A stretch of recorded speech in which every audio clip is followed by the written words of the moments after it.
গভীর অরণ্যের নিস্তব্ধ দুপুর। এক প্রতাপশালী সিংহ, বনের সর্বেসর্বা রাজা, শিকার শেষে এক বিশাল বটগাছের ছায়ায় গা এলিয়ে ঘুমোচ্ছিল। তার নিঃশ্বাসের শব্দে বনের পাতাও যেন ভয়ে কাঁপছিল। সেই পথ দিয়ে যাচ্ছিল এক ছোট্ট চঞ্চল ইঁদুর। সারাদিন ছোটাছুটি করে সে ছিল ক্লান্ত এবং একটা নিরাপদ আশ্রয় খুঁজছিল। হঠাৎ তার চোখে পড়ল দুটো অন্ধকার গুহার মতো গর্ত। সে ভাবল, বাহ, লুকানোর জন্য কি চমৎকার জায়গা। আসলে সেগুলো ছিল ঘুমন্ত সিংহের নাকের দুটি বিশাল ছিদ্র। ছোট্ট ইঁদুরটি কোনো কিছু না ভেবেই তার একটির ভেতরে ঢুকে পড়ল। ভেতরে ঢোকা মাত্রই সিংহের বিশাল নাকে শুরু হলো সুরসুরি। গভীর ঘুমটা এক মুহূর্তে ভেঙে চুরমার হয়ে গেল। প্রচণ্ড অস্বস্তিতে সিংহ বিকট শব্দে এক হাঁচি দিল। হাঁচির প্রবল ঝাপটায় ইঁদুরটি ছিটকে বাইরে এসে পড়ল, একেবারে সিংহের থাদার সামনে। চোখ রোগড়ে সিংহ দেখল তার সামনে একরত্তি একটা প্রাণী ভয়ে কাঁপছে। রাজার ঘুম ভাঙানোর অপরাধে সিংহের মেজাজ তখন সপ্তমে।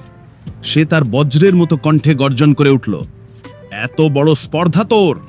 আমার নাকে ঢুকে ঘুম ভাঙালি? তোর জীবন আজ এখানেই শেষ। এই বলে সে তার বিশাল থাবা দিয়ে ইঁদুরটিকে চেপে ধরল। মৃত্যু নিশ্চিত জেনেও ইঁদুরটি শেষ চেষ্টা করল। সে কাঁপতে কাঁপতে বলল, হে মহারাজ, আমি নিতান্তই অবুঝ। গর্ত ঘেবে ভুল করে ঢুকে পড়েছিলাম। দয়া করে আমার প্রাণ ভিক্ষা দিন। আজ যদি আপনি আমাকে মুক্তি দেন, আমি প্রতিজ্ঞা করছি কোনো একদিন নিশ্চয়ই আপনার এই দয়ার প্রতিদান দেব। ইঁদুরের কথা শুনে সিংহ তাচ্ছিল্যের হাসি হেসে বলল, তুই এই পুচকে প্রাণী আমাকে সাহায্য করবি? তোর কথা শুনে হাসি পাচ্ছে। যা, তোকে দয়া করে ছেড়ে দিলাম। সিংহ ভাবল, এই তুচ্ছ প্রাণীকে মেরে আর কি হবে। এর কিছুদিন পরের ঘটনা। সেই সিংহটি শিকারীদের পাতা এক শক্ত দড়ির জালে আটকা পড়ল। নিজের সমস্ত শক্তি দিয়েও সে সেই জাল ছিঁড়তে পারল না।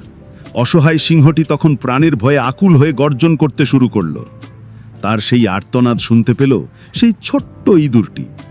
আওয়াজটা চিনতে পেরে সে দ্রুত ঘটনাস্থলে ছুটে এলো। এসে দেখল বনের রাজা অসহায়ভাবে জালে বন্দী। ইঁদুরটি এক মুহূর্ত দেরি না করে সিংহকে বলল, মহারাজ, আপনি ভয় পাবেন না, আমি এসে গেছি। এই বলে সে তার ছোট্ট কিন্তু ধারালো দাঁত দিয়ে জালের দড়িগুলো কুটকুট করে কাটতে শুরু করল। একটানা অনেকক্ষণ ধরে তার দাঁত চালানোর পর অবশেষে জালের একটা বড় অংশ কেটে গেল এবং সিংহ সেই পথ দিয়ে বেরিয়ে এলো। মুক্তি পেয়ে সিংহ কৃতজ্ঞতার দৃষ্টিতে ইঁদুরের দিকে তাকালো। সে লজ্জিত হয়ে বলল, বন্ধু, আমি সেদিন তোমাকে অবহেলা করেছিলাম, কিন্তু আজ তুমিই আমার প্রাণ বাঁচালে। তোমার কাছে আমি চিরঋণী হয়ে রইলাম। সেদিন থেকে বিশাল সিংহ আর ছোট্ট ইঁদুরের মধ্যে এক গভীর বন্ধুত্ব গড়ে উঠল। নৈতিক শিক্ষা: উপকার বা মহত্ব আকারের উপর নির্ভর করে না।